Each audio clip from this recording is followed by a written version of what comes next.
All right, I think we'll get going. So welcome everyone. My name's Ian Scared. I'm the head of marketing at HiveMQ, and we're very excited about this month's webinar. We're doing something new here with an Ask Me Anything style webinar, and today we have two, which I think are the world's experts around MQTT. Dominik Obermaier, who's the CTO of and co-founder of HiveMQ, who's been deeply involved with the MQTT Specification Committee, working with our customers, so has a lot of experience. Same with Florian Raschbichler. He's our head of support. He is day-to-day helping customers deploy and manage and build their MQTT applications. So he's got a lot of really good experience with implementation style questions.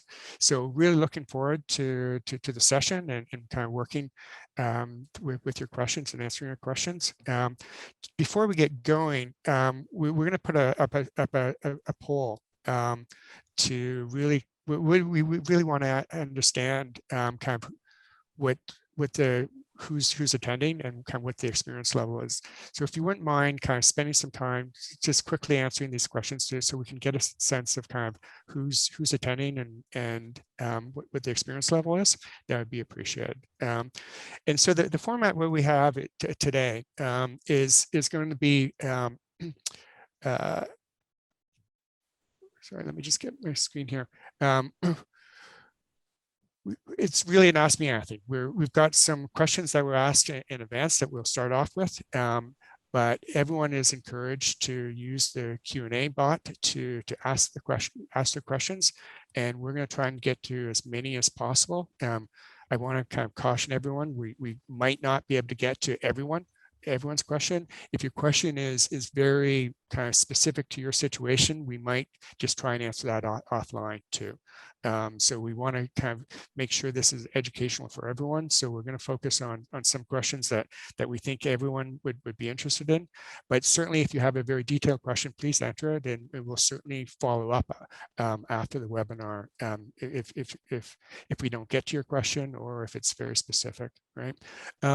Actually, it's also nice to know where everyone's from. So if you are so inclined in the chat, feel free to actually kind of introduce yourself and say where you're from. It'd be great to see where people are from. So I think for the poll, I think so people can see. So what we've got a number of beginners and intermediates, a few experts. So it's great to have everyone here.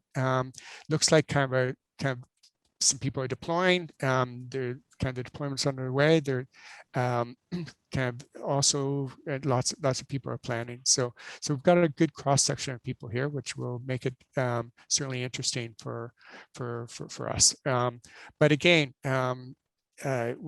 we want to have kind of a broad section of questions, and so please feel free to start within the Q&A. So to start it off, we do get questions often, kind of how do I learn about MQTT, and how do I go and kind of find the resources that I need to learn about MQTT. So I'm going to stop sharing my screen here and turn it over to Dominik and Florian about kind of where do we suggest people go to learn about MQTT.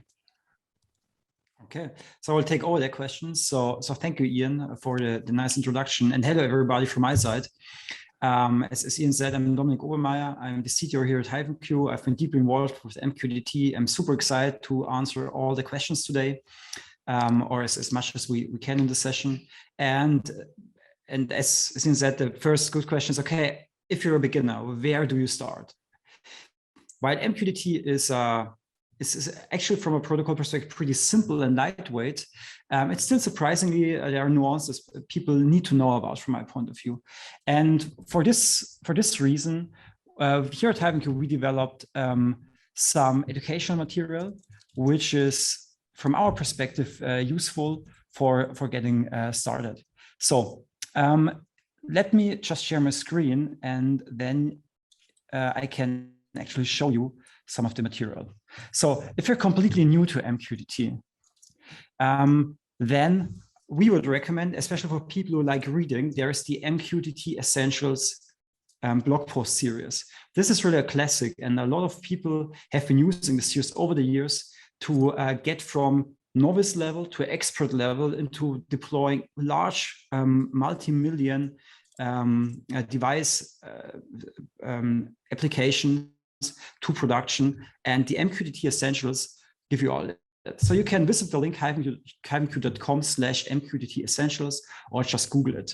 So we have a nice blog post series which you can visit, and it's a 10-part series in digestible formats, where you learn from an introduction till sophisticated features like retained messages, last will and testament, client takeovers, and so on, with all the nuances and use cases you need to know about. For people who would like to have all this content in a nice place, like print it out or read it on your iPad or whatever you have, we also designed the MQTT Essentials ebook, which you can download here also on the HiveMQ Essentials site. Just click the Get ebook link, and then you get this nice ebook with MQTT version 3 and all MQTT version 5 features. This is like really everything you will ever need to know about MQTT is in here. This will get you an expert in like in a 70-page read, and so you can get started here. And again, you can download it on hivemq.com/MQTT Essentials. For the folks who enjoy video content, who are usually learning by video, we also have a YouTube channel. It's youtube.com/c/HiveMQ, or just Google HiveMQ YouTube. Here we have the so-called MQTT Essentials video series, which is all the content I just showed you, packed in bite-sized videos with 5 to 8 minutes, where we explain you all the important things about MQTT and give you further references where to start. And also, if you're there, we also have all our webinars with a lot of in-depth contents, from automotive use cases to smart manufacturing use cases to cloud use cases, everything in here. So there's a lot of information. And then if you want to get started and just program and get your hands dirty, then we recommend HiveMQ Cloud. You can sign up here completely for free. You don't need a credit card or anything. Just connect, just sign up with your email address, get a username and password, and then you can get a free broker instance with up to 100 devices in the cloud, completely for free, no strings attached. You can use for getting started with MQTT. So this is also on our website, or just Google HiveMQ Cloud and you will find it. So to summarize, we have a video channel, MQTT Essentials, and for getting hands dirty, HiveMQ Cloud. This is our recommendation. And if you follow that, you're joining literally hundreds of thousands of people who learned about MQTT over the years to get you an expert as quickly as possible. Perfect. All right. So we're going to kind of move on to security. IoT security, MQTT security is always an important topic. So the next question is, we want to use MQTT over TLS in production. Do we have to use self-signed certs for both client certificate and server certificate, or CA issued certificate? If it is CA issued, what is the process? So Florian, do you want to take that one? Sure, I can happily take that one. So yeah, also hello everybody.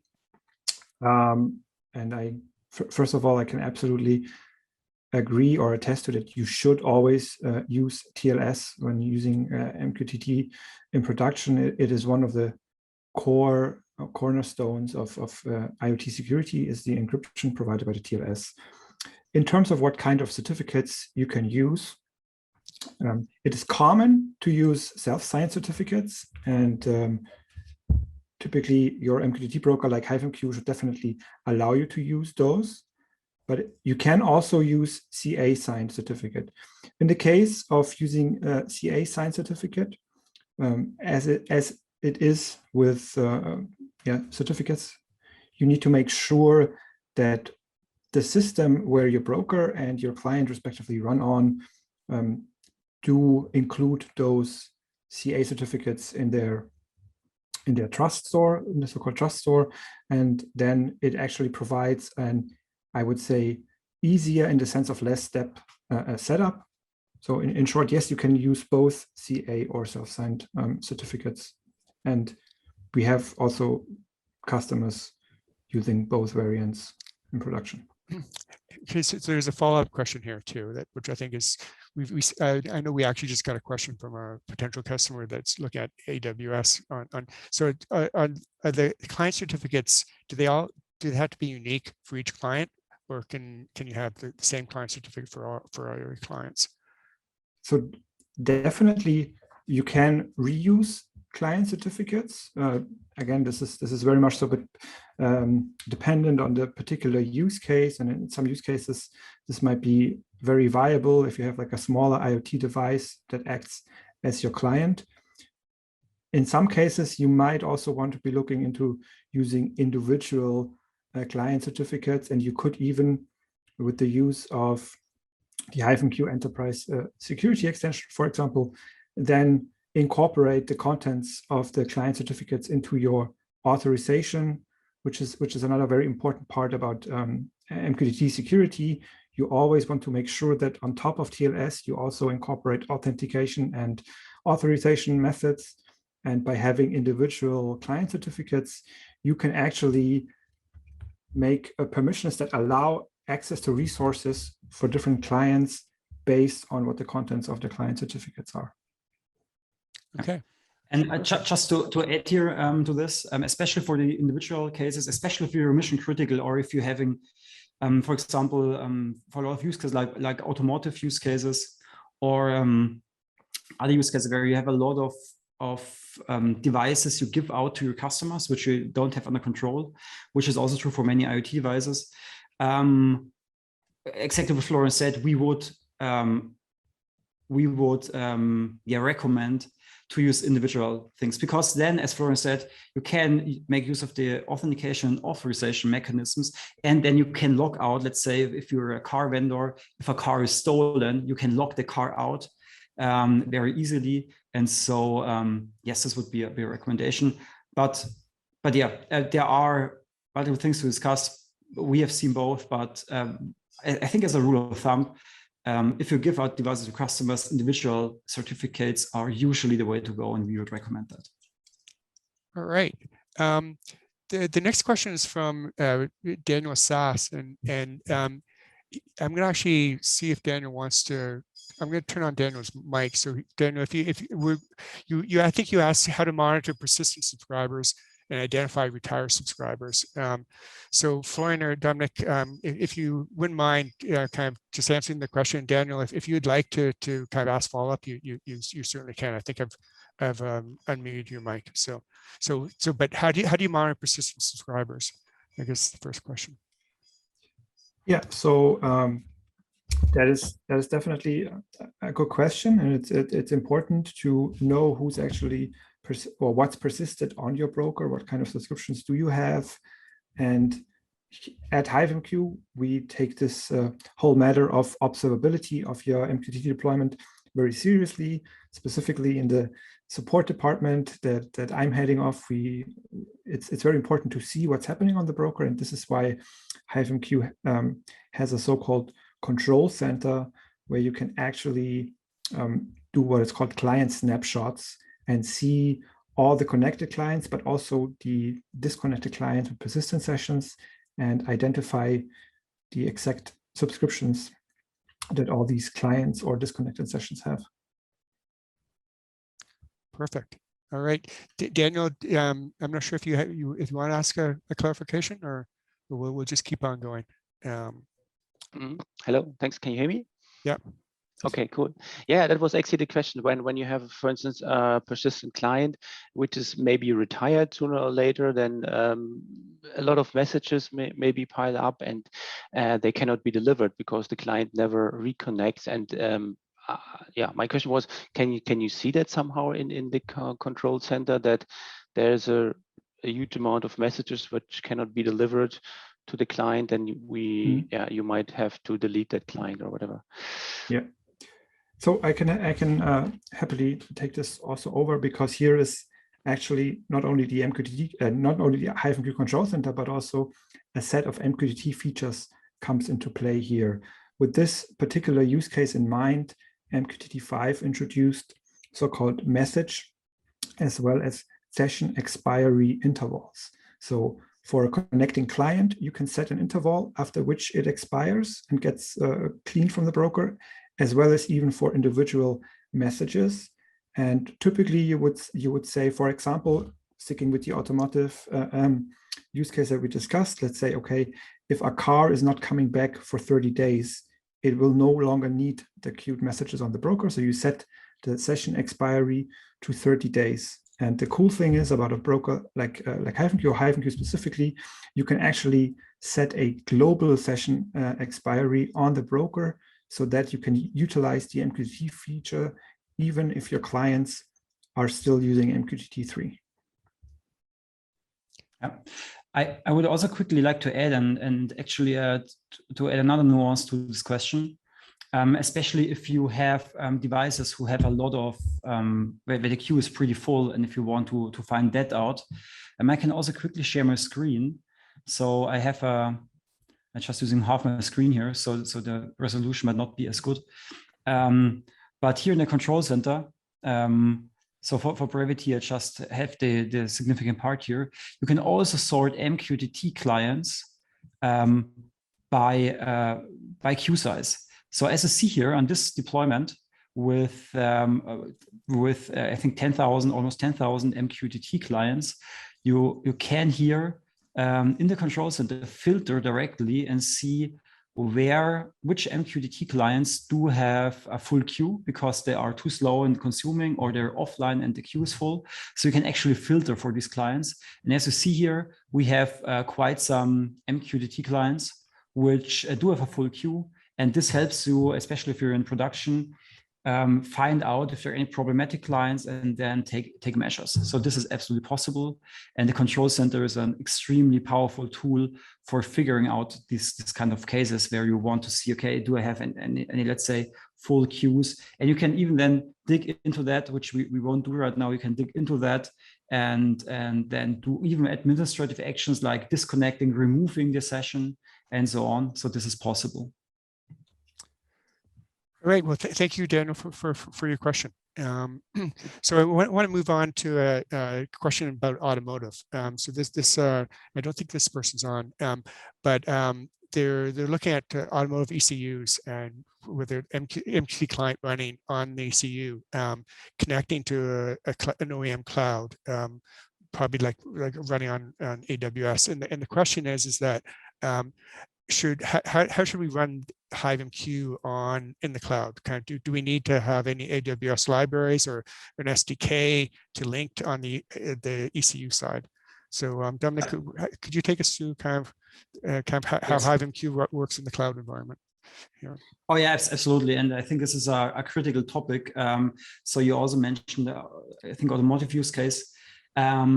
So because we are doing a lot of the worldwide connected cars are using HiveMQ, so a significant portion of that.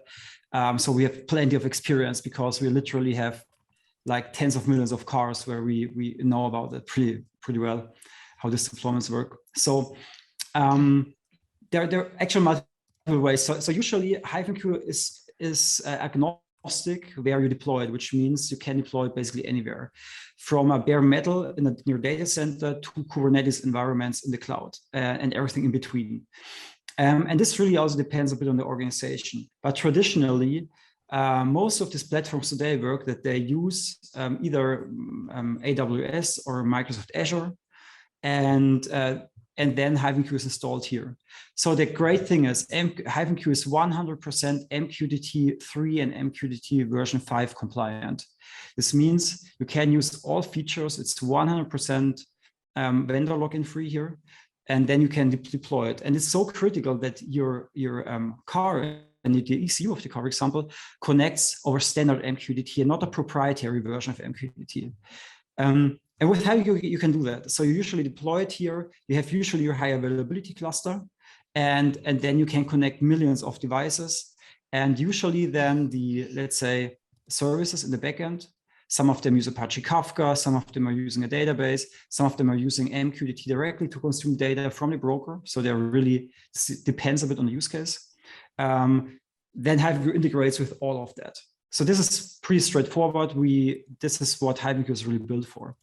There's really one thing, and which is important. You don't need any proprietary libraries. You can use any open source MQTT version 5 library out there.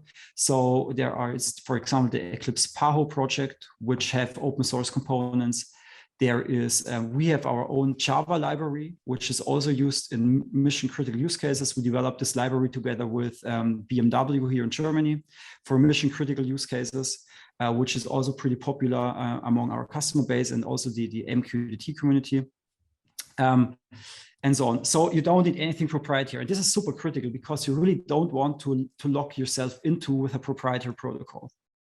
And now people might ask, okay, what proprietary protocol? We're talking about MQTT, right? So what a lot of people don't realize is because the cloud vendors like AWS and Microsoft Azure, they also have MQTT services like IoT Hub on the Microsoft side or IoT Core on AWS. These services do not provide standards compliant MQTT. They recommend to use the proprietary libraries they have. And this will lock you in completely to their ecosystem. You cannot do any multi-cloud. You will be locked in here forever. So all our automotive customers don't want to be locked in with their key value chain, so they don't do that. So important is use MQTT 5. Or use MQTT standard compliant. Don't use the services of these providers because they're proprietary, unfortunately, and then you're good to go. All right. So actually, there's a follow-up question that came in live for this. Can you talk about the debate between MQTT and Kafka in the automotive industry? Oh, this is a great one. So actually. You see both in the automotive. I mean, Apache Kafka, for people who are not familiar with that, is an event streaming platform, which is awesome for having, let's say, heavy data pipes. So what a lot of people are doing is they have, especially automotive companies, again, they have millions of cars out there which send data and they receive data from an MQTT broker. But then for backup, for the backend consumption, for example, to deliver the data to a data lake, to databases, microservices, they use Apache Kafka. And it's pretty simple. Apache Kafka is not designed for connecting anything over the air. I mean, this is really IT infrastructure for the enterprise data center, which is great here. And this is why in modern architectures, you very often see Apache Kafka in the backend and an MQTT broker like HiveMQ in front of Apache Kafka. And the important thing is that you integrate bidirectionally. So here at HiveMQ, we are partners with Confluent, which are basically the main maintainers of Apache Kafka and the inventors of Apache Kafka. And we partner with them because you cannot use Apache Kafka for IoT use cases directly. And also, this is why HiveMQ is used here. And then you stream the data from all the millions of cars to Apache Kafka directly, natively. And also you can consume the data from Kafka and send it back to any number of devices. And this is how a modern architecture looks like. We have a lot of material about that on our website, also on our YouTube channel. So just Google for HiveMQ Kafka, and you will see in detail how this works and also how these large multi-million car platforms are built today, because this is a really great way of how two of the cutting edge and most used technologies in this world today are used. Mohammed, who asked that the Apache, the Kafka question, I've unmuted your mic. So if did that answer your question? If you'd like to come on, you're more than welcome. I think you'd have to unmute yourself. But if not, we'll move on. Okay. Yes, sure. That was a great answer, actually. That's exactly what I'm looking for, because this is the debate on how we are going to apply our message queue handling. So that combination would be great for us as well. And like Dominik said, we have lots of material on our website, and we would be happy to send you kind of links if you want to follow up. Sure, that'll be great. Sure. Okay. So, so the next question is around Sparkplug, and why is it important to use? And a follow-up question was Sparkplug versus MQTT 5. So, Dominik, how about, and this is from Marty Reese. So, we'll let we'll bring in Marty here to ask. We'll let Dominik do the introduction. Marty, I'll unmute you to ask a follow-up at the end. So. Okay. Yeah, this is a great question. And Sparkplug is one of the, especially in the industrial IoT world, Sparkplug is one of the extremely hot topics everybody's talking about right now.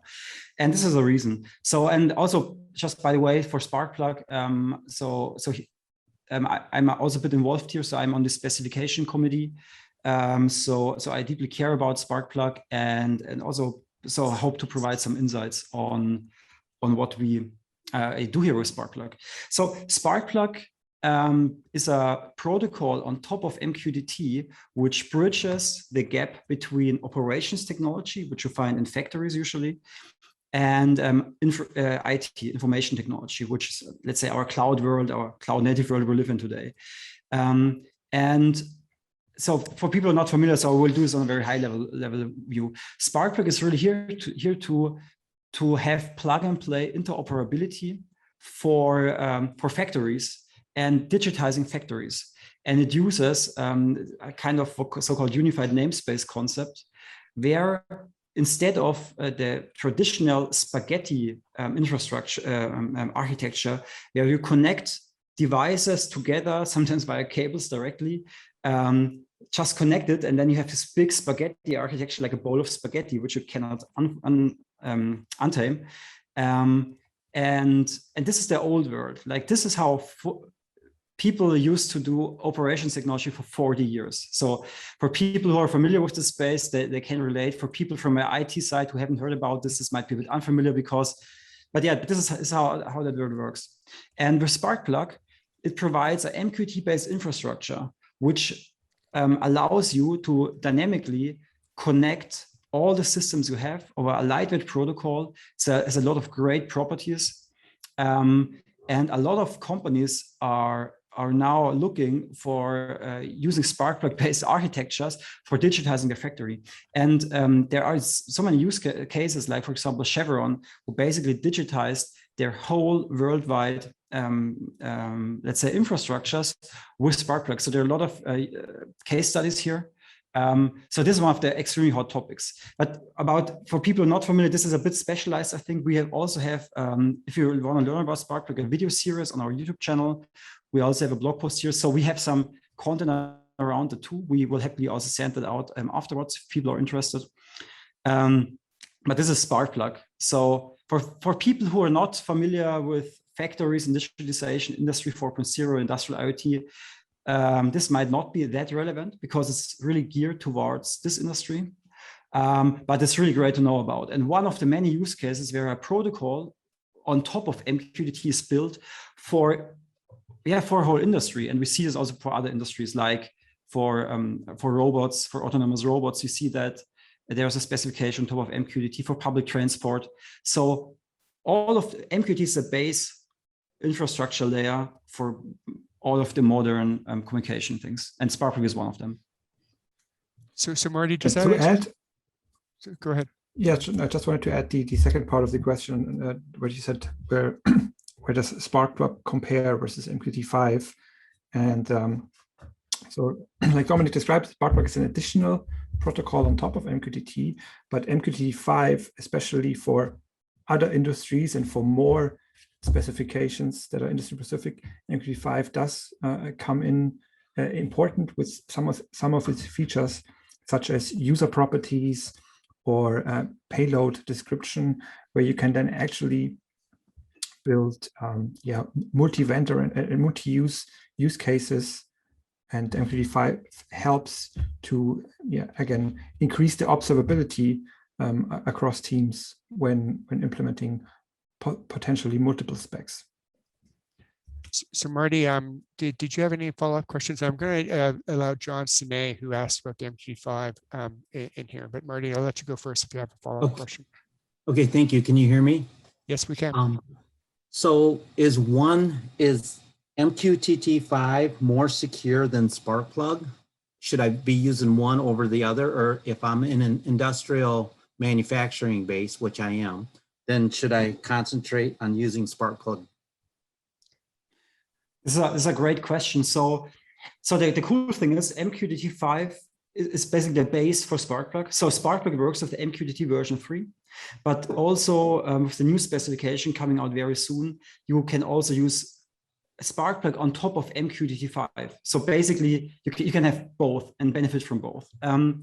So I would say Sparkplug, because usually in the industrial space, you want to connect a lot of different vendors with each other. And this is a huge problem. Sparkplug provides, let's say, a payload definition, a data definition, how the topic structure should be. So you get a very opinionated framework, which is implemented by a lot of vendors. And this is why Sparkplug is pretty cool. If you're in a setting where you basically have the whole ecosystem in your own hands, and then you can absolutely go with an MQTT version 5 pure play thing. But keep in mind, you will probably also need to develop your own, let's say, internal specification, how data should be structured and so on. So if Sparkplug fits the bill for you, I would absolutely go with Sparkplug because all the companies out there are using it right now. Otherwise, you can always go with plain MQTT 5, and we have customers who are connecting factories worldwide with plain MQTT 5. Because for them, Sparkplug, they have use cases which are not easily covered by Sparkplug. So this depends a bit, but I would say start with Sparkplug, but also already use MQTT version 5 because you get all the benefits on top of Sparkplug. Florian also just mentioned, so you can have both. And John, did you have a follow-up question? No, I do not. It's been covered well. Thank you very much. Okay, great. Well, thank you. Thank you for the question. So we're going to move on to a new topic here around testing. And George and SQ asked, are there any recommended tools, framework, strategies to test cloud projects that use HiveMQ? Yeah, so definitely, actually, this is also a question that comes up in our customer base. This is something that we thought about. And for HiveMQ customers, we introduced a testing tool that's called HiveMQ Swarm, which allows you to do both functional, but very importantly also performance and load testing. So this is if you're really looking to test your HiveMQ deployment, if it can run to your expected scale with the HiveMQ Swarm tool, you can do so and simulate up to millions of IoT devices simultaneously. If you're talking about what is the best tooling to do a quick test, maybe you have a subscriber that is connected to your HiveMQ Cloud instance, and you just want to really have a quick way to publish a message and see if the payload can be parsed, for example, then we can really recommend a number of tools, such as the MQTT CLI, that is also part of the HiveMQ platform, also the HiveMQ WebSocket client, and maybe if you give me half a second, sorry, I hadn't prepared this, but I'll do it really quickly. Actually, the HiveMQ Cloud page has exactly the toolings already prepared with explanations. Yes.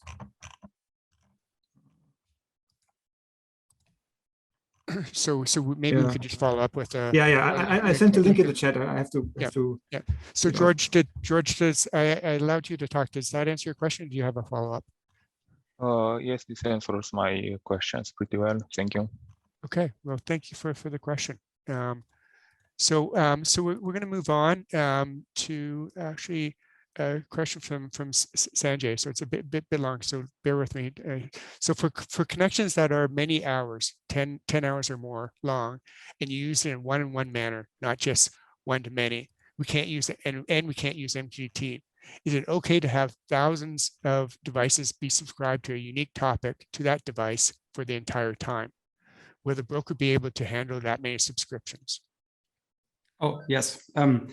Very good question. And actually, this is the beauty about MQTT. So this is also one of the reasons from my point of view why MQTT got so popular. And basically everybody who's connecting devices is using MQTT. Because the great thing is about MQTT, topics are so lightweight compared to other technologies. So, and I will quickly explain that. So if you have other technologies like traditional message queues, like RabbitMQ, ActiveMQ, if we have something like Apache Kafka, then a topic is something pretty heavyweight. And you usually only have like tens or hundreds max of these topics because they're pretty heavyweight. But with MQTT, a very usual pattern is that each device gets multiple topics. So we have customer deployments which have tens of millions of topics at the same time, because also with MQTT, usually the devices are connected as long as possible because it's an always on technology. So, and this is something a lot of people are pretty impressed when they come from a traditional messaging world because it's so lightweight. You can literally basically deploy a new device which subscribes to a topic which didn't exist before. It gets created, and and this is no exaggeration. You can literally have tens of millions of topics on a broker cluster. The limits usually are just constraints on the machine you're using. So great question, but this was the long answer to yes, you can use as many topics as you want.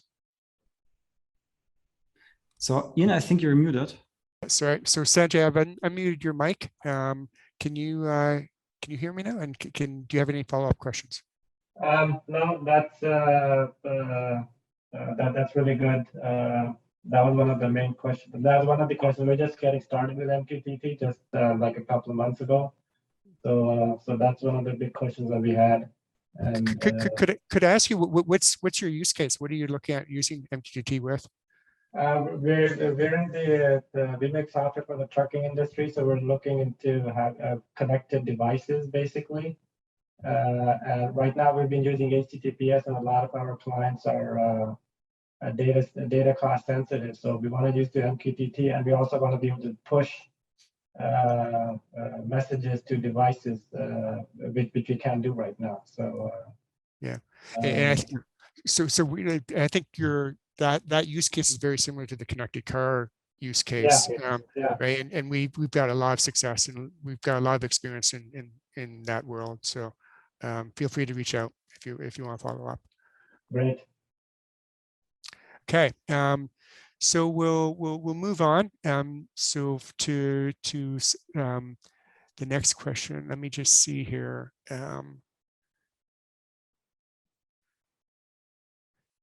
So we'll go with Raul. So does it make any sense to have persistent connections for a publisher client? So if you have a client that is purely publishing, then there's not necessarily a need to have it as a persistent session. Yeah. So if you have a purely publishing client, it's typically those would use a clean session. Yeah. So just to add, also Florian said this would be like 95% of the use cases. There is a small fraction of cases where you have like extremely critical messages which use. There's a concept in MQTT called quality of service, and which most publishers don't use that much actually. But you can also if you have quality of service too, if you disconnect and reconnect, then the message flow will continue. So this is where state is needed in this case. But as Florian said, you usually don't need that. But for some special cases, you might want to consider it. But yeah, this is more like a niche use case. And Raul, I opened your mic. So does that answer your question, or do you have a follow-up? Thank you. It answers my question. Okay, perfect. Well, thank you for the question.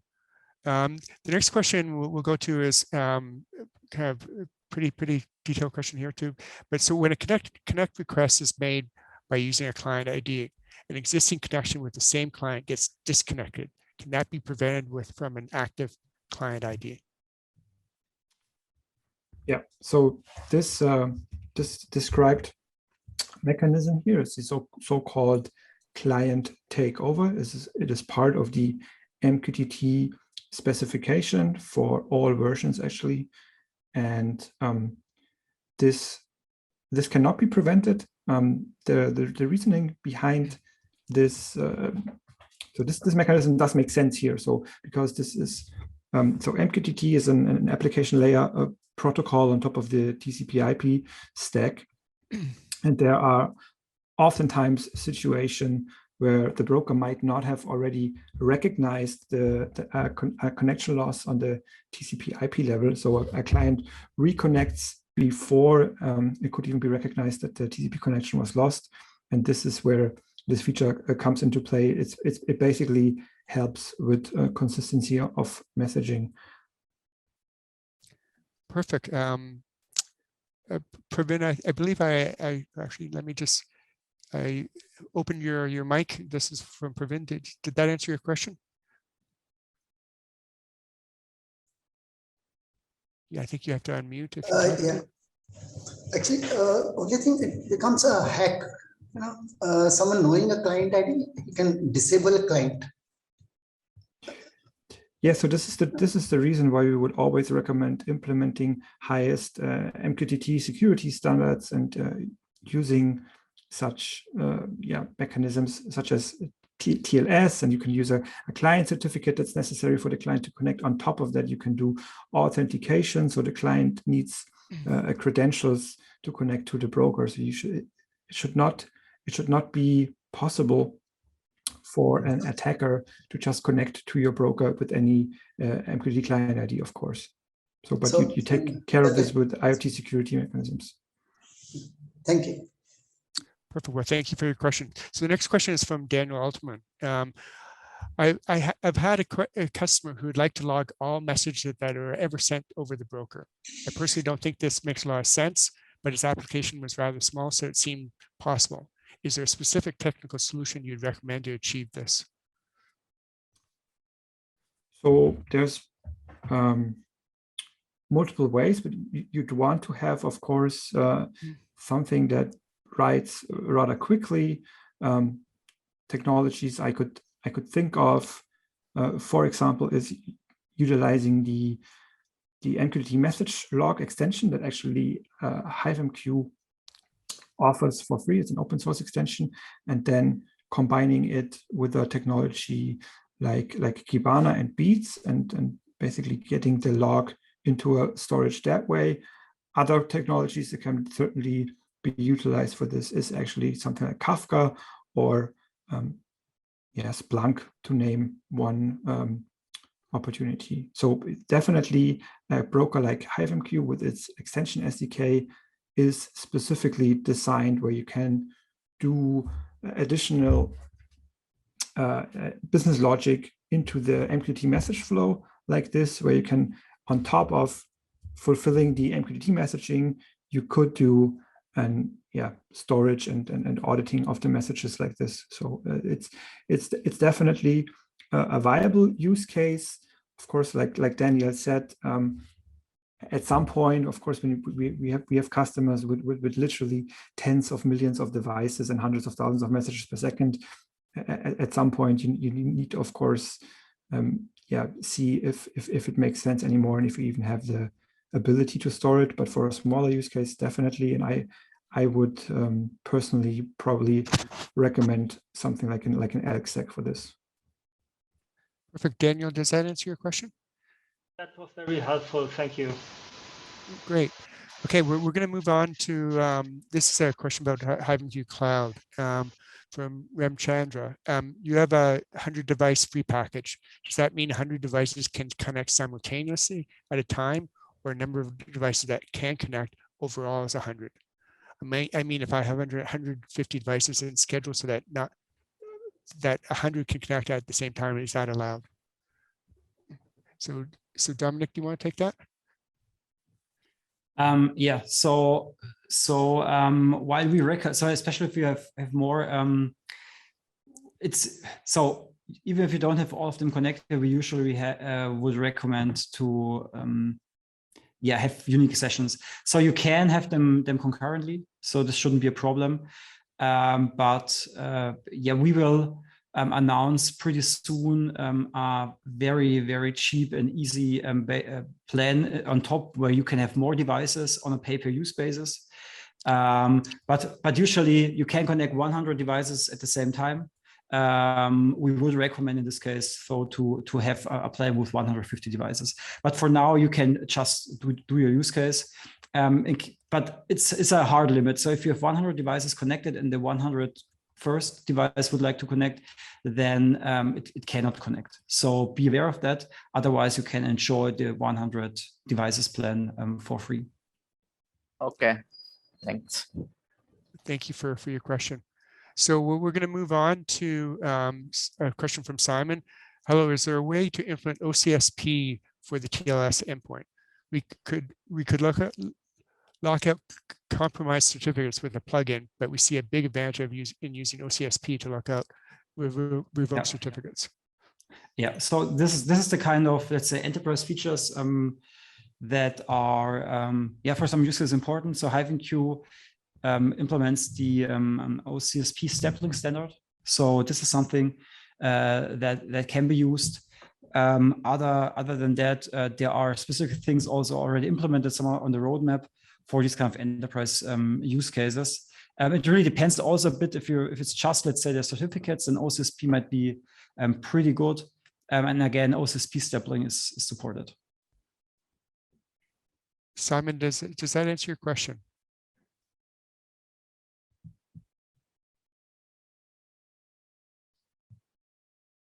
I think you came off mute, but okay, we'll move on to the next question that we have here.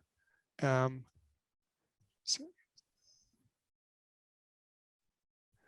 this is kind of a security type question. How to configure MQTT for different users in the same broker and implement a security layer so that one user cannot access the other's topic?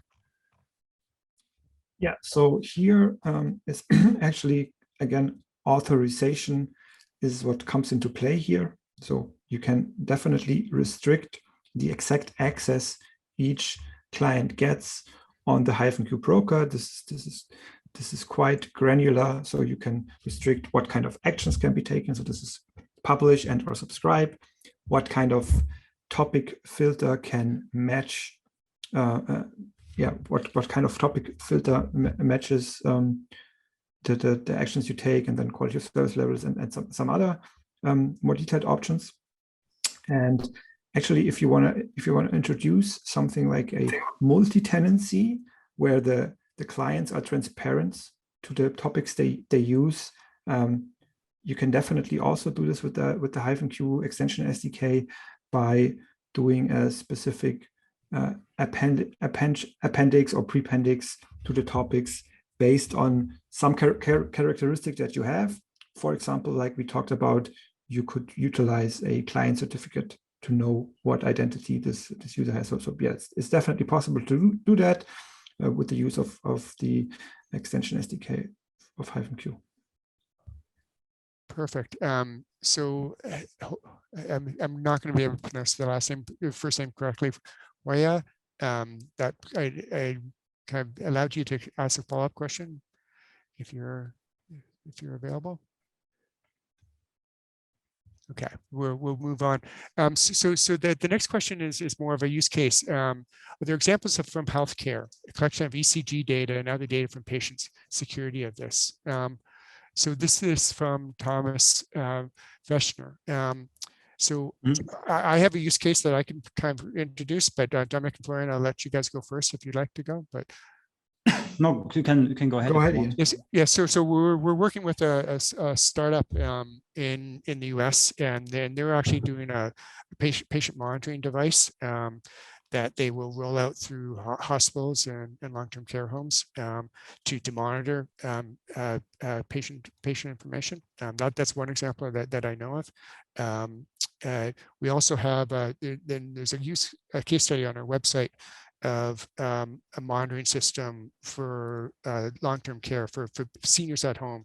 I don't believe it's monitoring specific data, but it's kind of falls and being able to contact people, things like that. So that was from Thomas. I'm not sure if there's a specific use case or kind of, but I'll unmute your mic so you can ask for a follow-up if you'd like. Yes, thank you very much. That was quite helpful because we are just looking if we are implementing our own protocol or if we should use something like MQTT. That discussion. And what we are thinking of is we have a couple of own manufactured hardware. For instance, ECG or different based on Raspberry Pi. And yeah, that was driving me to this presentation in order to learn if we might use something like this. Yes, so I think it's certainly you should be considering, because if you implement your own protocol, I know a number of customers I've talked to that started out with their own protocol, they figure out they end up implementing MQTT themselves, right? And so it's often kind of better to focus on your application at the application level, and kind of reuse the infrastructure software that exists around MQTT. So so certainly I would encourage you to look at it. Thank you very much for the questions. I'm just kind of going down through. We've got lots of great questions still open, so we're going to try and get to them. We've got about 8 minutes left, and we're going to try and get to as many as possible. Let's try this one. I'm interested in data completeness. After potential extended telemetry outages up to months, our network is hundreds of sensors. Is the best architecture for this to run a broker at each remote station with a large queue size and then bridge to a central broker? Mm-hmm. Oh, it's a great question. And this is also basically it's about, if I understand correctly, about edge deployments. What you see today in a lot of use cases is a multi-tier architecture where you have brokers deployed on-site, and then you have a central broker, which is in an enterprise data center or in some cloud. So what we see a lot today is you have brokers deployed locally, and then basically bridge the broker, which is you connect two brokers over MQTT and then have a pretty large queue size. So this is absolutely supported. So we have customers who are using a so-called enterprise bridge extension for doing exactly that. So we have seen people using HiveMQ Community Edition, which is our open source version of HiveMQ, which doesn't bring the enterprise features, but is a very sophisticated broker people use on the edge a lot.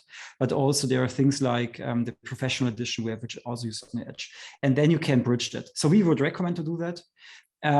It might depend a bit on the use case. Sometimes for some use case, it might make sense to not use our MQTT, but at least for a lot of the customers who have a very long, let's say, downtime and no connectivity, they're using MQTT successfully for that. And what is funny is that MQTT was actually designed for that in 1999 for the exact use case. So I think if you're already committed to MQTT, I would go that route, because otherwise you would need to reinvent the wheel. Mike, I think you asked that question. Does that give you a good response, or do you have a follow-up? Yeah, it does. Thanks. Okay, perfect. Thank you for the question. Mike Lisanki asked, is there a white paper on avoiding cloud vendor proprietary lock-in with MQTT generic API with cloud providers? Can we provide a URL? I don't think we have a white paper. We do have a blog post that I'll send to you on comparing the different cloud platforms, the support of MQTT. That might be an interesting starting point for you. But we'll put that in the chat. Sorry, I'm just kind of going down through this here. Benson Hooglin asked, can you create client certificates with embedded authentication credentials with HiveMQ Cloud? I'm not seeing that an option HiveMQ Cloud Control Center access management? Yeah, this is a good question. So this is something. So watch out. While this is not possible right now in HiveMQ Cloud, this is something a lot of people are asking for. And yeah, so our awesome HiveMQ Cloud product team, yeah, certainly has heard about this. And there, as a quick spoiler alert, this might be available soon in cloud. Okay, so a bit of a. Thanks, Benson, for the question. Sorry,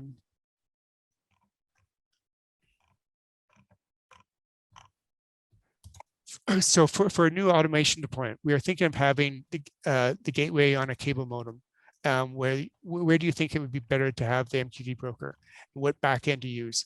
I thought about WAS, but you commented that this is not very versatile. It's an interesting question. So it's a very, very detailed question, which might have a lot of nuances. It might make so actually this is something that would need a follow-up conversation if this would be viable or not. I would say from first impression, yes, edge deploy might make sense here, but I think this is very detailed and we'll probably I'm happy to discuss in a one-on-one conversation. Okay. Ian, I would like to cover a question if it's okay for you. So please do. Yeah. So Sanjay reverted a question from one of his colleagues, and I think this is an important question. And the question is, are there patterns for upgrading? If a fleet of devices is being operated with MQTT 3 and one wanted to upgrade gradually to MQTT 5 without any downtime, how is this typically done? Run two brokers, MQTT 3 and MQTT 5, which messages pass between them? And this is a very, very good and very relevant question. And the quick and great answer here is that HiveMQ supports heterogeneous deployments with all MQTT versions. And basically, internally, HiveMQ makes sure that there will be compatibility between MQTT 3 and MQTT 5 clients, even though the protocol spec does not provide that. Perfect. Thank you. We'll take this one. This was one that came in kind of before we started, but is HiveMQ in Microsoft Azure with Kubernetes high availability? Short answer, yes, or it can be. So if you utilize best practices, and for example, you could follow the blog post that we have specifically around the use of the managed Kubernetes service in Azure, AKS, then yes, you will have high availability provided by the HiveMQ software as well as Kubernetes as the hosting solution. Perfect. And we did get one from social media that I'd like to kind of try and get to. Is there any plan to have security extension user forms instead of hard code approach, like a user-friendly interface to do TLS configuration? I'm not quite sure if I understood the question. Can you just repeat that? They're looking for a UI to configure the enterprise security extension. Oh, I see. Okay. Yes, they're currently you're using. There are ways to configure that, but not a friendly UI because it's usually configuration. Most customers really would like to do that over infrastructure as code approach, for example. But this is something that is on our roadmap to have also. This is especially useful for edge deployments, actually, where you can, and if you have let's say a single broker deployment, then this is something very useful. We have this on our roadmap, but for now, the main configuration approach is to use a database, an LDAP, or some like a certificate management or something like that, which is something most customers actually prefer. But we are also thinking about a very easy and lightweight user interface for use cases where this is suitable. All right, we're at the top of the hour, and I think this has been great. So Dominik and Florian, you guys did not disappoint, thinking on your feet, getting to a whole wide variety of questions. I hope all the attendees appreciate and learn from other people's questions too, and hopefully you got your questions answered. We will try and respond to the questions that we did not get to on the community forums. If you want to ask the question again in the community forums, that we'll make sure we will get to it on the community forums. And we'll send you a link to the community forums in the follow-up email. But again, so thank you everyone for attending. Jayashri, do you want to bring up the survey? We do have a survey. We always want to see what people think about this session. So if you would complete the survey, that would be great too. So, but thank you everyone. The survey thanks everyone. Yeah, sure. The survey will pop after the end of the session. Thanks everyone. Perfect. Thank you everyone. Thank you. Take care. Bye-bye. Bye-bye. Bye everybody.